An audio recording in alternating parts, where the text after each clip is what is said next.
اعوذ باللہ من الشیطان الرجیم بسم اللہ الرحمن الرحیم الحمد للہ رب العالمین الصلاة والسلام علی سید الانبیاء والمرسلین وخاتم النبیین وعلی آلہ واصحابہ اجمعین اما بعد۔ پیارے دوست، اعوذ باللہ من الشیطان الرجیم دوستو، آج ہم قادیانی دلائل کے علمی جائزے کی تیسری ویڈیو کی طرف بڑھ رہے ہیں، اور اس میں ہم قادیانی حضرات کے عقیدہ اجرائے نبوت پر حوالہ جات کا جائزہ لیں گے۔ آئیے اس کا آغاز کرتے ہیں۔ سب سے پہلا حوالہ بحر المحیط امام غرناطی رحمۃ اللہ علیہ کی کتاب ہے، یہ تفسیر ہے۔ اس کا حوالہ یہاں پہ اس نے دیا، ترجمہ پڑھتے ہیں۔ امام راغب نے سورہ نساء کی آیت 70 کے وہی معنی بیان کیے جو جماعت قادیانیہ بیان کرتی ہے۔ چنانچہ بحر المحیط میں لکھا ہے، یعنی خدا کا فرمانا کہ مع الذین انعم اللہ علیہم بہ صراط الذین انعمت علیہم کی تفسیر ہے، اور یہ ظاہر ہے کہ خدا کا قول نبیین تفسیر ہے۔ انعم اللہ علیہم کی گویا یہ بیان کیا گیا کہ تم میں سے جو شخص اللہ اور اس کے رسول کی اطاعت کرے گا، اللہ اس کو ان لوگوں میں شامل کر دے گا جن پر قبل ازیں انعامات ہوئے۔ امام راغب نے کہا ہے کہ 4 گروہوں میں شامل کر لے گا۔ مقام ثواب اور ثواب کے لحاظ سے نبی کو نبی کے ساتھ، اور صدیق کو صدیق کے ساتھ، اور شہید کو شہید کے ساتھ، اور صالح کو صالح کے ساتھ۔ امام راغب نے جائز قرار دیا ہے کہ امت کے نبی بھی نبیوں میں شامل ہوں، جیسا کہ خدا نے فرمایا وَمَن يُطِعِ اللَّهَ وَالرَّسُولَ من النبیین، نبیوں میں سے۔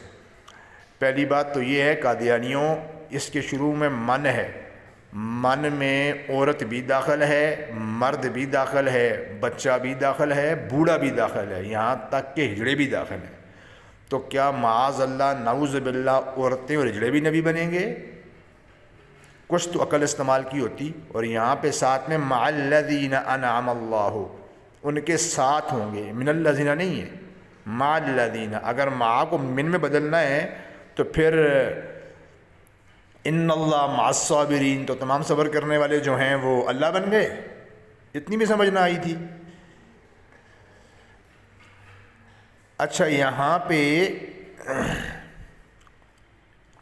تھوڑا سا اور پڑھتے، وَلَوْ كَانَ مِنَ النَّبِيِّينَ مُطْلِقًا بِقَوْلِهِ وَمَن يُطِعِ اللَّهَ وَالرَّسُولَ لَكَانَ قَوْلُهُ مِنَ النَّبِيِّ تَفْسِيرًا لِمَنْ فِي قَوْلِهِ مَن يُطِعِ اللَّهَ فَيَظْلِمُ أَن يَكُونَ فِي زَمَنِ رسول اللہ صلی اللہ علیہ وسلم أَوْ بَعْدُهُ أَنْبِيَاء يُطِيعُونَهُ۔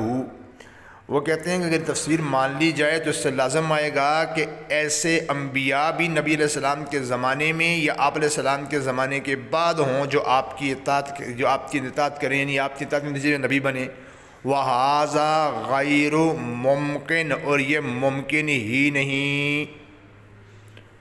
وہ تو کہہ رہے ہیں یہ ممکن ہی نہیں، تو علی جناب اس جگہ کو کیوں چھوڑا تھا؟ اور تھوڑا سا اس سے اوپر آپ جائیں تو وَهَذَا الْوَجْهُ الَّذِي هُوَ عِنْدَهُ ظَاهِرٌ فَاسِدٌ مِنْ جِهَةِ الْمَعْنِي وَمِنْ جِهَةِ النَّحْوِ۔ وہ کہتے ہیں کہ یہ قول جو ہے یہ فاسد ہے، معنی کے اعتبار سے بھی، معنی کے اعتبار سے بھی یہ فاسد ہے، اور اصول نحو کے اعتبار سے بھی یہ فاسد ہے۔ تو یہ تو قول ہی فاسد ہو گیا۔ خود امام غرناطی نے اس کو فاسد کہا ہے۔ کم از کم عقل ہی کر لیا کرو قادیانیوں۔ در منصور کا قول پیش کرتے ہیں جی، کہتے ہیں یہاں لکھا ہے عن عائشہ رضی اللہ عنہا قولوا خاتم النبیین لا نبی بعدہ۔ اچھا جی، یہ قول اس کی سند کہاں ہے؟ یہ تو ابن شیبہ کا قول ہے، ابن ابی شیبہ میں نقل ہوا ہے، اور اس کی ذرا سند پڑھ لیتے جا کے ایک دفعہ، وہ پڑھنا آپ کو گوارا نہیں ہوا۔ اس کے راوی حضرت حسن بصری رحمۃ اللہ علیہ ہیں، جن کا حضرت عائشہ سے سماعی ثابت نہیں ہے، اور حضرت عائشہ سے سماع ثابت نہ ہونے کی بنیاد پر یہ روایت منقطع ہے۔ خود حضرت عائشہ کی روایت بخاری کے اندر موجود ہے، نبی علیہ السلام نے فرمایا ان النبوۃ والرسالۃ قد انتقعت، کہ نبوت اور رسالت بے شک انا حرف مشبہ بالفعل، بے شک نبوت جو ہے وہ منقطع ہو چکی ہے۔ اور اسی روایت کے اندر عن شعبی سے ہے قال رجل عند المغیرہ ابن شعبہ رضی اللہ تعالیٰ عنہ صلی اللہ علی محمد خاتم الانبیاء لا نبی بعدہ فقال مغیرہ حسبک اذا قلت خاتم الانبیاء۔ اور آگے وہ روایت ہے، اس کا راوی بھی مجالد بن سعید ضعیف ہے، اور یہاں تو سند بھی ذکر نہیں ہوئی، کم از کم عقل سے ہاتھ لے لیا کرو۔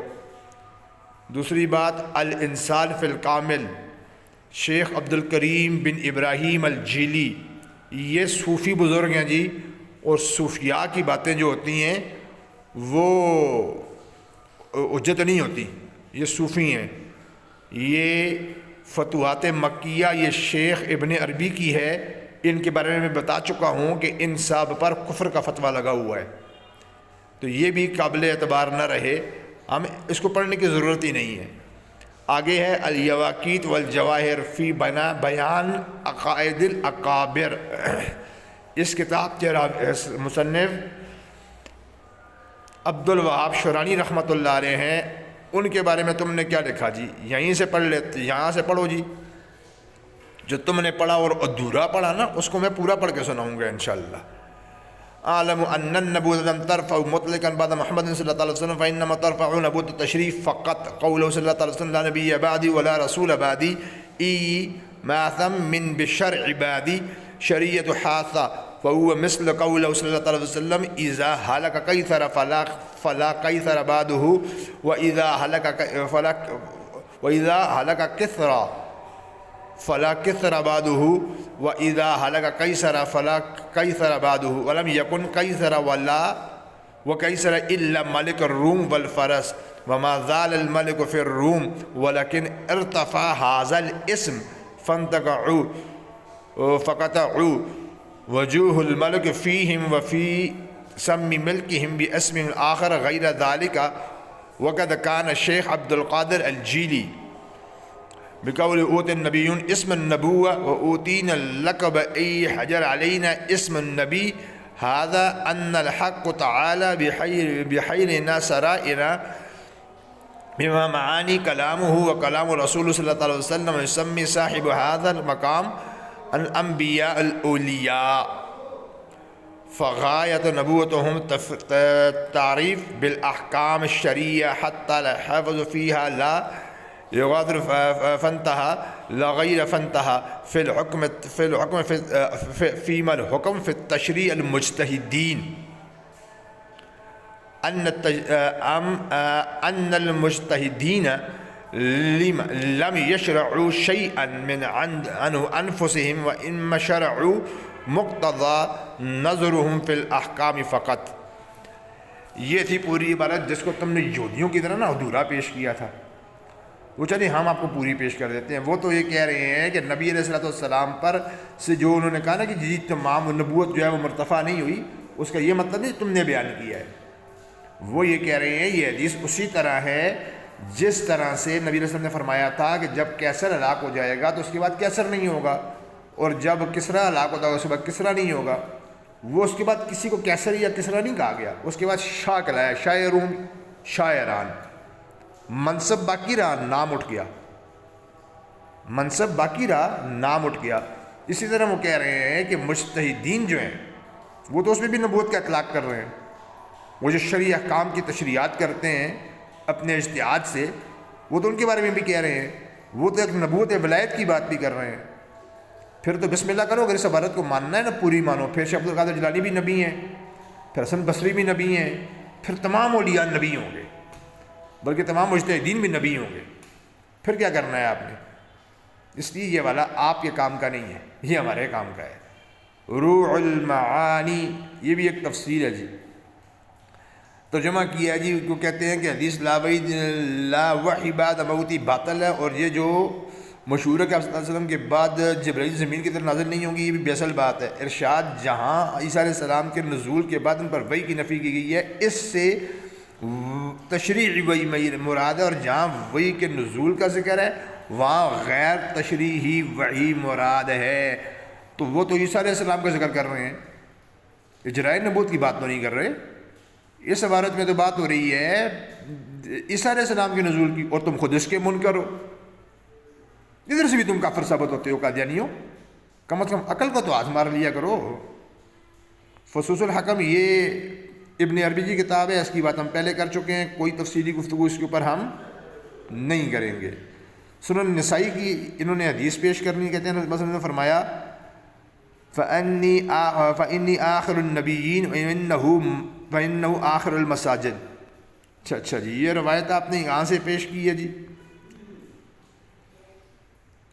تو یہ آپ نے روایت اس کتاب سے پیش کی، تو اس کے نیچے ایک اور بات بھی لکھی ہوئی تھی نا، وہ نہیں پڑھی؟ آخر المساجد آخر المساجد سلاسل المشہور لما بالفعل وآخر المساجد الانبیاء، کہ وہ مسجدیں جن کو انبیاء نے تعمیر کیا ان میں سے آخری مسجد جو ہے وہ مسجد نبوی ہے۔ عمومی مسجدوں کی بات تو نہیں کی، کم از کم بندہ یار عقل کی بات کر لیتا ہے، کچھ سوچ ہی لیتا ہے، لیکن قادیانیت کے پاس اتنی عقل کہاں سے آئے؟ یہ والا بھی آپ کے کام کا نہیں تھا۔ فتاوی علی حدیثیہ، اس میں حضرت علی کا قول نقل ہے، ٹھیک ہے جی، تو یہ حضرت علی کا قول ضرور ہے لیکن بے سند ہے، تو ایسے بے سند اقوال کو جو ہے وہ صحیح احادیث کے مقابلے میں آپ پیش نہیں کر سکتے، ٹھیک ہے۔ نبی کریم صلی اللہ علیہ وسلم کی طرف منسوب وہ روایت قبول کی جاتی ہے جو مکمل سند کے ساتھ ہو۔ یہاں تو عن علی لکھا ہوا ہے، حضرت علی روایت کر رہے ہیں، اس کے پیچھے کے راوی کہاں ہیں؟ حضرت علی پہ جرح نہیں ہو سکتی، وہ صحابی ہیں، اس کے پیچھے کون ہے؟ حضرت علی سے سننے والا کون ہے؟ اور ابن حجر مکی تک اس کو کون بیان کر کے لایا تھا؟ پھر کہتے ہیں جی کہ اسرار المرفوع فی اخبار الموضوع، بھائی جان یہ کتاب وہ ہے جس میں جھوٹی روایتیں درج کی جاتی ہیں۔ اخبار الموضوع تو وہ روایت ہی وہ جس میں جھوٹی روایتیں درج کی جاتی ہیں۔ لو کان بعدی لکان عمر ابن الخطاب، تو مانو نا ذرا، مانو، وہ کہہ رہے ہیں اس کو، اور یہ روایت جو لکھ رہے ہیں عقبہ بن عامر سے مرفوعاً ذکر کی گئی ہے، وہ مرفوع حدیث ہے، پھر مانو حضرت علی نبی ہیں، وہ دوری بات تو نہ مانو نا۔ پھر وہ یہاں پہ ایک اور بات بھی لکھ رہے ہیں کہ عیسیٰ علیہ السلام، خضر علیہ السلام، الیاس علیہ السلام، 3 نبیوں کو زندہ بتا رہے ہیں، تو آپ کیوں نہیں مانتے بھائی؟ مانو، پھر مانو ان 3 نبیوں کو بھی زندہ، بات ماننی ہے تو پوری مانو، ادھوری کیوں مانتے ہو چوروں کی طرح؟ سنن ابن ماجہ میں آ جائیں جی، یہاں روایت کی ہے حضرت عباس سے۔ اچھا آئیں ذرا اس روایت کو بھی دیکھ لیتے ہیں، اس روایت کو پڑھ لیتے ہیں جی کہ مقامات و صغیر وَلَوْ قُضِيَ أَن يَكُونَ بَعْدُهُ مُحَمَّدٌ صلی اللہ علیہ وسلم فَلَعَاشَ ابْنُهُ وَلَكِنْ لَا نَبِيَّ بَعْدُهُ۔ اگلی بات انہوں نے خود پوری کر دی جو تم نے بیان ہی نہیں کی، اگلی بات انہوں نے خود بیان فرما دی، اس کو تم نے بیان کرنے کی ضمانت ضروری نہیں سمجھی تھی، چلیں وہ ہم بیان کر دیتے ہیں۔ وہ تو خود کہہ رہے ہیں کہ اگر کوئی نبی حضور کے بعد ہوتا تو وہ نبی علیہ السلام کے صاحبزادے حضرت ابراہیم ہوتے، وَلَكِنْ لَا نَبِيَّ بَعْدُهُ۔ اسی روایت کے اندر یہ جو اوپر 15-10 نمبر روایت ہے نا، اسی کے اندر آگے لکھا ہوا ہے کہ ابن عباس کہہ رہے ہیں نبی اسلام کے بعد نبی کوئی نہیں۔ چلو اب کیا کرنا ہے؟ اچھا جی ہم جو ہے جی وہ نیچے والی، اچھا یہ دوسری روایت بیان ان لَهُ مُرْضِعًا فِي الْجَنَّةِ والی روایت نقل کر رہے ہیں۔ اچھا جی، اچھا یہ جو نیچے دوسری روایت ہے 15-11 جی، اس کے اندر ایک راوی ہے ابراہیم بن عثمان، اس کے بارے میں لکھا فی زوائد فی اسنادہ ابراہیم بن عثمان ابو شیبہ قاضی واسط قال فیہ بخاری سکتو، امام بخاری نے سکوت کیا عنہ، ان کے نزدیک سکوت ہے۔ وقال ابن مبارک ارمبی، وہ کہتے ہیں اس کو پھینک دو۔ وقال ابن معین لیث بثقہ، وہ کہتے ہیں لیث بثقہ، یہ ثقہ راوی نہیں ہے۔ وقال احمد منکر الحدیث، وقال نسائی متروک الحدیث، اس کا تو راوی ٹھیک نہیں ہے، یہ روایت صحیح نہیں ہے بھائی، یہ تو آپ کا ویسے کام خراب۔ صحیح مسلم کی یہ روایت بیان کی ہے جی 4 دفعہ نبی اللہ حدیث میں فرمایا گیا، تو بھائی وہ کسے کہا گیا؟ نبی اللہ عیسیٰ کہا گیا ہے یا نبی اللہ غلام احمد ابن چراغ بھی کہا گیا ہے؟ وہ تو یہاں نہیں ہے، اس میں لکھا ہوا ہے نبی عیسیٰ علیہ السلام آئیں گے، وہ تو عیسیٰ علیہ السلام کی بات ہو رہی ہے، مرزا غلام کا دنی کا اس سے کیا تعلق ہے؟ آگے چلو، مسند امام احمد ابن حنبل کی روایت جی، آپ نے فرمایا میں عبداللہ خاتم النبیین اس وقت سے ہوں جبکہ آدم علیہ السلام اپنی پیدائش کے ابتدائی مراحل میں تھے۔ ابئی اس وقت سے مراد یہ ہے کہ اللہ کے علم میں، کہ آپ اللہ رب العزت کے علم پاک میں اس وقت بھی خاتم النبیین تھے، ٹھیک ہے۔ یہ اس وقت کی بات ہو رہی ہے جب دنیا میں جسمانی طور پر جسم عنصری مبارک کے ساتھ نہ آدم علیہ السلام موجود تھے، نہ خود رحمت عالم صلی اللہ علیہ وسلم موجود تھے۔ یہ اللہ کے علم کی بات اس روایت میں ہو رہی ہے۔ اتنے بھی نہیں سمجھتے نا، فتوحات مکیہ یہ ابن عربی کی ہے، اس کی ضرورت نہیں ہے، اس پہ ہم کلام نہیں کریں گے۔ تفہیمات الہیہ کا پیش کیا خاتم الانبیاء النبیون ای لا یجد بعدہ بامر اللہ سبحانہ بالتشریع علی الناس، ٹھیک ہے جی، کہ نبی علیہ السلام کے بعد کوئی تشریعی نبی نہیں آئے گا۔ یہ کتاب مجھے اصل میں تو مل نہیں سکی کہ اس کی میں مکمل طور پر دیکھتا۔ وختم بہ النبیون ای لا یجد بعدہ بامر اللہ سبحانہ بالتشریع علی الناس۔ نبی علیہ السلام کے بعد کوئی ایسا نبی پیش نہیں ہوا جو شاہب شریعت نبی ہو، تو غیر تشریع کیسے آئے گا پھر؟ اس کا کیا کام ہے؟ ہاں، یہاں جو بات ہو رہی ہے نا، اوپر سے اس کو پڑھو، اما رسول اللہ صلی اللہ علیہ وسلم فعاش فی دور الکمال او نشاط فاجتمعت له الاثنیات جملۃ واحد وهو صاحب الكتاب الموقوف وايضا من سواء صاحب الحکمت والموقوف وشرح صدره ومراجه وكلهما من هذه دورۃ الجامعہ۔ ہاں جی، یہ تو ابوبکر صدیق کا ذکر آ رہا ہے، اور پھر بھائی جان یہاں پہ آپ نے کیا سمجھ لی ہے؟ ہاں، اس کا کیا سمجھ؟ آپ علیہ السلام پر نبوت ختم ہو چکی ہے، آپ کے بعد نبی نہیں آئے گا۔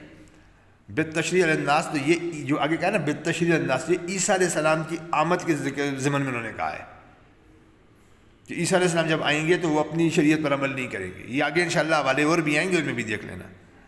میں انشاءاللہ اس پر تفصیلی ویڈیو بھی بناؤں گا شاہ ولی اللہ رحمۃ اللہ علیہ کے حوالے سے، اس پہ ہم ایک تفصیلی ویڈیو بھی بنائیں گے۔ جی یہ روایت آ گئی جی، آگے کہتے ہیں جی کہ انہوں نے ایک روایت نقل کی ہے، کس کتاب سے کی ہے جی؟ یہ کنز الاعمال سے۔ آئیے اس کو بھی دیکھ لیتے ہیں کہ بدر کے موقع پر آپ علیہ السلام تشریف لا رہے تھے، تو اپنے چچا عباس سے اجازت مانگی کہ وہ مکہ کی طرف واپس جائیں اور ہجرت کریں، تو آپ علیہ السلام نے فرمایا کہ چچا مطمئن رہیے، آپ ہجرت میں اسی طرح خاتم المہاجرین ہیں جس طرح میں نبوت میں خاتم النبیین ہوں۔ ہاں، تو اس سے کیا ثابت ہوا؟ بالکل حضرت عباس جو ہیں وہ خاتم المہاجرین ہیں، آخری مہاجر ہیں۔ یہ مہاجر وہ نہیں یہ تم نے سمجھ لیا ہے، یہ قرآن میں جن کا ذکر ہے نا، السابقون الاولون من المہاجرین والانصار، یہ وہ والے مہاجر خاتم المہاجرین ہیں۔ یہاں پہ اس کا معنی لغوی میں شرعی معنی ہے جو قرآن میں بیان ہوا ہے، اس لحاظ سے آخری گاہ ہے۔ تمہارا ہجرت تو اس کے بعد ہے ہی نہیں، یہ ہجرتیں تو نہیں ہو رہی، یہ تو منتقل ہی ہے، ایک مقام سے دوسرے مقام میں تم جا رہے ہو، ہجرت تو ہے ہی نہیں اب بدر کے بعد۔ اس کے اوپر امام بخاری نے باقاعدہ باب باندھا ہے اپنی کتاب میں۔ خاتم الاولیاء یہ کتاب جی حکیم ترمذی صاحب کی کتاب ہے، اس میں کیا لکھا ہوا ہے جی؟ کہتے ہیں جی کہ اس میں لکھا ہوا ہے کہ محمد بن علی الحسین ترمذی نے فرمایا ہمارے نزدیک اس کے معنی یہ ہے کہ نبوت محمد صلی اللہ علیہ وسلم کی ذات شریف میں تمام کمالات کے ساتھ مکمل ہو گئی۔ تو مکمل ہونا کیسے کہتے ہیں؟ مکمل ہونے کے بعد بھی کچھ چیز باقی ہوتی ہے۔ آپ کا دل نبوت کے کمال کے لیے ایک برتن کے طور پر ہو گیا، تو جو میں نہیں کہ پڑھ رہا ہوں، اس پہ مہر لگا دی گئی، تو جس پہ مہر لگا دی جائے اس کے بعد کچھ ہوتا ہے باقی؟ قرآن میں کیا لکھا ہوا ہے؟ الیوم نختم علی افواہہم وتکلمون ایدیہم وارجلہم بما کانوا یکسبون۔ ہم ان کے منہ پر مہر لگائیں گے اور ہاتھ پاؤں ہم سے کلام کریں گے۔ منہ پہ تو مہر ہے، وہ تو بول ہی نہیں سکتا۔ تو قرآن سے ثابت ہوا کہ قرآن جس چیز پہ مہر لگاتے ہیں وہ مکمل طور پہ سیل کرنے کے لیے، بند کرنے کے لیے ہوتا ہے۔ خاتم النبیین نبی یہ کہ آپ کے مبعوث ہونے کے لحاظ سے آخری نبی ہیں، بلا اس میں آپ کی کیا فضیلت ہے؟ معاذ اللہ، یہ جو لکھ رہے ہیں اس میں علمی بات کیا، یہ تو عاموں اور جاہلوں کی تعویل ہے، اس میں یہ آگے انہوں نے ترجمے میں لکھا ہوا ہے اور یہ اوپر عربی میں بھی دکھ رہا ہے۔ اصل بات یہ ہے کہ نبی صلی اللہ علیہ وسلم صرف زمانے کے لحاظ سے آخری نبی نہیں ہے، عوام سے فتنہ مانتے ہیں، یہ بھی ٹھیک ہے، بات یہ بھی غلط نہیں ہے، لیکن پوری بات یہ ہے کہ آپ علیہ السلام زمانے کے لحاظ سے بھی آخری ہیں، مکان کے لحاظ سے بھی آخری ہیں، اور رتبے کے لحاظ سے بھی آخری ہیں۔ اس کو کہتے ہیں ختم نبوت زمانی، ختم نبوت مکانی اور ختم نبوت مرتبی۔ اس پہ انشاءاللہ میں ایک تفصیلی ویڈیو بناؤں گا، آنے دو وقت ذرا۔ مفتاح العلوم یہ شرح مثنوی مولانا روم ہے، اس کے اندر تو اتنے علاقات ہیں جو خدا کی پناہ، اس کے اندر تو علاقات ہیں، یہ کتاب تو قابل اعتبار ہی نہیں ہے، اس کے اندر تو علاقات کی بھرمار ہے، ان کی ضرورت نہیں ہے۔ پھر مسند احمد کی روایت آ گئی کہ جی نبی علیہ السلام نے فرمایا جب تک اللہ چاہے گا نبوت کا زمانہ رہے گا، پھر خلافت نبوت کے طریق پر قائم ہوگی، وہ قائم ہوئی ابوبکر صدیق، حضرت عمر، عثمان ولی، آگے حضرت معاویہ تک۔ جب تک اللہ کا منشا ہوگا ختم ہو جائے گی، پھر بادشاہت قائم ہوگی، اور یہ کچھ ایسا قائم رہے گی جب تک اللہ چاہے گا۔ پھر اس کے بعد جابر حکومتیں شروع ہو جائیں گی، پھر اللہ کو ختم کر دے گا۔ اس کے بعد نبوت کے طریق پر خلافت قائم ہوگی۔ نبی علیہ السلام نے تو یہ فرمایا خلافت قائم ہوگی، یہ کہاں فرمایا کہ میرے بعد کوئی نبی پیدا ہو جائے گا؟ ہاں، تمہاری ترجمے پہ بات کر رہا ہوں قادیانیوں، اپنی بات تو میں نہیں کر رہا۔ آپ کی اس روایت سے کہاں ثابت ہو رہا ہے کہ نبوت جاری ہے؟ وہ دکھاؤ نا۔ خلافت نبوت کے طریق پر نبی علیہ السلام کی نبوت جو ہے نا، وہ آقا علیہ السلام کی نبوت میں خلافت قائم ہوگی۔ یہ نہیں ہو کوئی نیا نبی کھڑا ہو جائے، نہ، ایسی بات نہیں ہے۔ اقترب الساعۃ، صدیق حسن خان صاحب کی کتاب ہے جی۔ الغرض یہ بدی کول اس بات کا قائل ہے کہ بلکہ کفر ہے جی۔ کیا ہے؟ کہتے ہیں لا حدیث لا وعی بعد موتی بے اصل ہے، ہاں لا نبی بعدی آیا ہے۔ اس کے معنی نزدیک اہل علم کے یہ ہیں کہ میرے بعد کوئی نبی شرع ناسخ نہ لاوے گا جس کی اپنی تصنیف عین سرات کی ہے، اور اس بات کے عیسیٰ علیہ السلام ہمارے ہی نبی صلی اللہ علیہ وسلم کی شریعت کا حکم دیں گے۔ وہ تو عیسیٰ علیہ السلام کے حوالے سے کہہ رہے ہیں، وہ تو عیسیٰ علیہ السلام کے حوالے سے کہہ رہے ہیں کہ عیسیٰ علیہ السلام آئیں گے۔ کوئی نیا نبی پیدا ہونے کی بات تو صدیق حسن خان صاحب نے نہیں کی ہے، یہ تو آپ کے منہ کی اپنی طرف سے بنا لی ہے اپنے بات۔ یہاں کیا بات لکھی ہے جی؟ ابو الاسناد محمد عبد الحی لکھنوی رحمۃ اللہ کہتے ہیں کیونکہ بعد نبی صلی اللہ علیہ وسلم یا زمانے میں ان کے بعد مجرد نبی کا ہونا معال نہیں، البتہ شرع جدید وہ صاحب شرع جدید ہونا البتہ ممتنع ہے۔ اچھا، اب یہاں بھی ڈنڈی بڑی زبردست ماری ہے، ممتنع ہے۔ مولا علی قاری نے موضوعات میں یہ حدیث یہ موضوعات میں نقل کی ہے جی، اور اس کے آگے بھی وہ اگر اس کو دیکھا جائے تو وہ وہی بات کر رہے ہیں جو پہلے ہو چکی ہے کہ جب عیسیٰ علیہ السلام آئیں گے تو آخری نبی وہ دیکھیں نا، وہ آگے وہ حضرت خضر کا ذکر بھی کر رہے ہیں اور دیگر انبیاء کا ذکر کر رہے ہیں جو زندہ انبیاء ہیں، جن میں حضرت خضر اور حضرت عیسیٰ شامل ہیں۔ وہ تو ان کی بات کر رہے ہیں، وہ بھی کسی بات تو نہیں کر رہے کہ کوئی نیا نبی پیدا ہو جائے گا، وہ تو ایسی کوئی بات نہیں کر رہے۔ یہ رہ گئی جی تعزیر الناس، تو تعزیر الناس تو بھائی جان آپ کے لیے ویسے ہی موت ہے، تعزیر الناس تو تمہارے لیے ویسے موت ہے۔ کہتے ہیں جی کہ مولانا کی خاتم ہونا بئی معنی، یاد رکھنا یہاں معنی جو ہے نا، عوام کے خیال میں رسول پاک صلی اللہ علیہ وسلم کا خاتم ہونا، نبی پاک صلی اللہ علیہ وسلم کا خاتم ہونا بئی معنی ہے۔ یہاں معنی کا مطلب نہیں ہے، یہاں معنی کا مطلب ہے سبب، علت، کہ آپ کے زمانہ کا زمانہ انبیاء سابق کے زمانہ کے بعد اور آپ سب سے آخری نبی ہیں، مگر اہل فہم پر روشن ہوگا کہ تقدم و تاخر زمانی میں بالذات کچھ فضیلت نہیں۔ دیکھو یہاں دو باتیں ہوتی ہیں، ایک کو کہتے ہیں بالذات، ایک کو کہتے ہیں بالعرض۔ اس تعزیر الناس میں انشاءاللہ پوری ویڈیو بناؤں گا، انشاءاللہ وہ میں تفصیل سے پوری کتاب سمجھاؤں گا آپ لوگوں کو۔ ایک ہوتی ہے بالذات اور ایک ہوتی ہے بالعرض۔ انہوں نے کہا بالذات کچھ فضیلت نہیں، بھائی بالذات فضیلت نہ ہونے میں اور بالعرض فضیلت نہ ہونے میں زمین آسمان کا فرق ہے۔ دیکھو نبی علیہ السلام جب تشریف لائے تو اس میں زمانے میں فضیلت تو ہے لیکن بالذات نہیں ہے، بالعرض ہے۔ نبی پاک علیہ السلام کی وجہ سے زمانے کی فضیلت ہے۔ اگر آقا علیہ السلام جس زمانے میں تشریف لائے اس سے 5 سال یا 20 سال 50 سال پہلے تشریف لاتے تو سب زمانوں میں وہ زمانہ افضل ہوتا جس زمانے میں آقا تشریف لاتے۔ اگر آقا علیہ السلام آج کے زمانے میں تشریف لاتے تو تمام زمانوں میں روز اول سے لے کے قیامت تک یہ زمانہ سب سے افضل ہوتا، کیونکہ اس میں نبی علیہ السلام موجود ہوتے ہیں۔ یہ بات کی جا رہی ہے، ٹھیک ہے جی۔ آگے کہتے ہیں کہ بالفرض بعض زمانہ نبی صلی اللہ علیہ وسلم بھی کوئی نبی پیدا ہو پھر بھی خاتمیت محمدی میں کچھ فرق نہ آئے گا، تو یہ لفظ بالفرض ہی بتا رہا ہے کہ یہ قضیہ فردیہ ہے، یہ حقیقی بات نہیں ہو رہی۔ میں اس کو پورا پڑھا بھی دیتا ہوں، یہ تم نے کہاں سے نقل کیا وہ بھی ہم تمہیں دکھا دیتے ہیں۔ اچھا جی، یہ تم نے کہاں سے نقل کیا؟ ادھر سے کیا جی، ادھر سے اس نے یہاں سے کیا ہے۔ اب یہاں سے سنیں، یہاں سے کیا ہے اس نے، بلکہ اس صورت میں کہتے ہیں کہ پھر رسول اللہ صلی اللہ علیہ وسلم اور کسی فرد کو مقصود بالحلق میں سے مماثل نبوی نہیں کہہ سکتے، بلکہ اس صورت میں فقط انبیاء ہی کی افراد خارجی پر ہی نہیں پر آپ کی فضیلت ثابت نہ ہوگی، بلکہ افراد مقدرہ پر بھی آپ کی فضیلت ثابت ہو جائے گی۔ اگر بالفرض بعض زمانہ نبی صلی اللہ علیہ وسلم بھی کوئی نبی پیدا ہو تب پھر بھی ختمیت محمدی صلی اللہ علیہ وسلم پر کچھ فرق نہ آئے گا. تو یہاں پہ بات ختم نبوت مرتبی کی ہو رہی ہے، ختم نبوت زمانی کی تو بات ہی نہیں ہو رہی.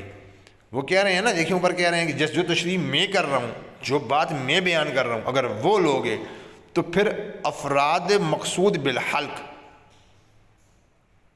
افراد مفروق بالحلق، جو مقصود ہے جو پیدا ہوں گے ان پر ہی نہیں، باقی جتنی بھی دنیا میں انسان آنے ہیں، جتنے بھی آنے ہیں، جو خالی پیدا ہو چکے ہیں وہ نہیں، جتنے بھی آنے ہیں، ان سب پر، فقط انبیاء کے افراد خارجی پر ہی اب کی فضیلت ثابت نہ ہوگی بلکہ افراد مقدرہ پر بھی ہوگی. انبیاء ہوں، غیر انبیاء ہوں، اب تک پیدا ہو چکے ہیں کہ نہیں ہو چکے، سب پہ حضور علیہ السلام کی فضیلت ثابت ہوگی. اگر بالفرض، اگر فرض کر لیا جائے، اسے کہتے ہیں تعلیق بالمحال. اس کا ذکر قرآن پاک میں موجود ہے نا، اور اللہ تعالیٰ نے قرآن میں فرمایا کہ اس کا ترجمہ ہے، مفہوم ہے کہ اگر نبی صلی اللہ علیہ وسلم فرماتے ہیں کہ اگر نبی علیہ السلام سے فرمایا گیا محبوب ان سے کہہ دیں کہ اگر رحمان کا کوئی بیٹا ہوتا تو سب سے پہلے اس کی عبادت کرنے والا میں ہوتا. اس کو کہتے ہیں تعلیق بالمحال، یعنی ایک امر ناممکن کو دوسرے امر ناممکن پر منحصر کرنا. کیا مطلب؟ ایک امر بھی جھوٹا ناممکن ہو، دوسرا بھی. بالفرض اگر بعض زمانہ نبی کو نبی پیدا ہونا ہی ناممکن ہے، پھر بھی خاتمیت محمدی میں کچھ فرق نہ آئے گا. اب اس کا میں دوسری جہت بیان کر رہا ہوں، نبی پیدا ہونا بھی ناممکن، فرق نہ آنا بھی ناممکن. اس کو کہتے ہیں تعلیق بالمحال. لیکن اگر اس روایت کو اوپر سے جیسے میں نے پڑھا، پورے صفحے کو، پورے حصے کو پڑھا، تو یہاں پر ختم نبوت مرتبی کی بات ہو رہی ہے. ختم نبوت زمانی کا اس مضمون سے تعلق ہی کوئی نہیں ہے. اور یہ یاد رکھیے گا کہ منطق کا یہ اصول ہے کہ ختم نبوت جو خاتمیت مرتبی ہوتی ہے وہ خاتمیت زمانی کو لازم ہوا کرتی ہے. جو سب سے افضل ہوتا ہے وہ ہمیشہ سب سے آخر میں ہوتا ہے پیدائش کے اعتبار سے. یہاں پہ یہ بات کوئی نہ کہے کہ جی پھر تو جب عیسیٰ علیہ السلام تو آخر میں آ رہے پھر وہ افضل ہوں گے. نہیں، نبی علیہ السلام نے فرمایا عیسیٰ علیہ السلام میری امت پر میرے خلیفہ ہوں گے. اصل تو حضور علیہ السلام ہے. نبوت میں وصف نبوت سے بالذات تو حضور علیہ السلام ہے. عیسیٰ علیہ السلام کی نبوت تو بالعرض ہے. آپ کی نبوت جو ہے نبی علیہ السلام کی وہ مثل آفتاب کے ہے، اور باقی انبیاء کی نبوت جو ہے وہ اس آفتاب کی کرنیں ہیں. حضور علیہ السلام نبوت میں بالذات ہیں، باقی انبیاء بالعرض ہیں. تمام انبیاء کو نبوت حضور علیہ السلام کی وساطت سے ملی ہے. اور یہ بھی طے شدہ قاعدہ ہے منطق کا کہ سلسلہ بالذات کا شروع بھی بالذات سے ہوتا ہے اور ختم بھی بالذات پہ ہوتا ہے. میں انشاءاللہ اس تحذیر الناس پہ پوری ویڈیو بناؤں گا. آج کے لیے اتنا کافی ہے. یہ والی کتاب ہماری مکمل ہو گئی ہے جس کے آگے کوئی حوالہ نہیں ہے، بلکہ یہ ایک حوالہ رہ گیا ہے، یہ خصائص کبریٰ کا حوالہ. جی خصائص کبریٰ کا حوالہ کہ بنی اسرائیل میں حضرت موسیٰ علیہ السلام کو وحی فرمائی کہ جو شخص مجھ سے ملے کہ وہ احمد مجتبیٰ کا منکروں میں سے دوزخ میں داخل کروں گا. موسیٰ علیہ السلام نے عرض کی اے رب احمد کون ہے؟ علیہ السلام نے فرمایا، اللہ تعالیٰ نے فرمایا میں نے اپنی مخلوق میں ان سے بڑھ کسی کو مکرم نہیں بنایا، اور میں نے ان کا نام تخلیق زمین و آسمان سے پہلے عرش پر لکھا. بلا شبہ میری تمام مخلوق پر جنت حرام ہے جب تک کہ ان کی امت جنت میں داخل نہ ہو. موسیٰ علیہ السلام نے فرمایا اللہ کو کیسی امت ہے؟ فرمایا زیادہ حمد کرنے والی امت ہے، جو چڑھتے اترتے ہر حال میں خدا کی حمد بیان کرنے والی ہے. وہ اپنی کمرے باندھیں گے اور اعضاء کو پاک کریں گے، اور دن میں روزہ رکھیں گے، شب اور رات میں یعنی شب میں رات میں ذکر اذکار اور عبادت میں گزار ہوں گے، اور ان کی قلیل عمل کو قبول کروں گا اور لا الہ الا اللہ کی شہادت پر کو جنت میں داخل کروں گا. عرض کیا اس امت کا نبی مجھے بنا دے. فرمایا اس امت کا نبی انہی میں سے ہوں گے، یعنی کہ نبی علیہ السلام، کسی اور کی بات نہیں ہو رہی، نبی علیہ السلام کی بات ہو رہی ہے. عرض کیا مجھے اس نبی کا امتی بنا دیں. فرمایا آپ کا زمانہ ان سے پہلے ہے، اور ان کا زمانہ آخر میں، لیکن بہت جلد آپ تم کو اور ان کو بیت جلیل میں جمع کر دوں گا. تو اس میں کون سی بات ہے جی؟ اس میں اجرائے نبوت کا ثبوت کدھر ہے؟ اس میں اجرائے نبوت کیسے ثابت ہوتی ہے؟ اس میں نبی علیہ السلام کی فضیلت بیان ہو رہی ہے. اس میں کہاں ہے وہ ثبوت؟ کس جملے سے تم نے یہ ثابت کیا کہ نبوت جاری ہوتی ہے؟ ذرا مجھے بتانا. اس کے بعد آگے جی الجامع الصغیر میں ہے ابو بکر خیر الناس الا ان یکون نبی. نبی ابو بکر تمام لوگوں سے بہتر ہیں اللہ کہ ان میں نبی پیدا ہو، یہ روایت یہاں بے سند ہے، اور دوسری بات یہ روایت ضعیف ہے، ذرا صحیح سے ثابت کرو اس روایت کو، قادیانیوں الٹی سیدھی باتیں کرتے رہتے ہو۔ بس یہ کتاب یہاں ختم ہوئی۔ وآخر دعوانا الحمد للہ رب العالمین۔ آپ حضرات سے گزارش ہے چینل کو سبسکرائب کر لیں اور ویڈیو پہ کامنٹ لازمی کیا کریں یار، سبسکرائب کریں نہ کریں وہ آپ کی مرضی ہے، کامنٹ کر دیا کرو یار، ویڈیو پسند ہے تو لائک بھی کر دیا کرو، اس سے چینل کی گروتھ ہوتی ہے۔ وآخر دعوانا الحمد للہ رب العالمین۔ السلام علیکم۔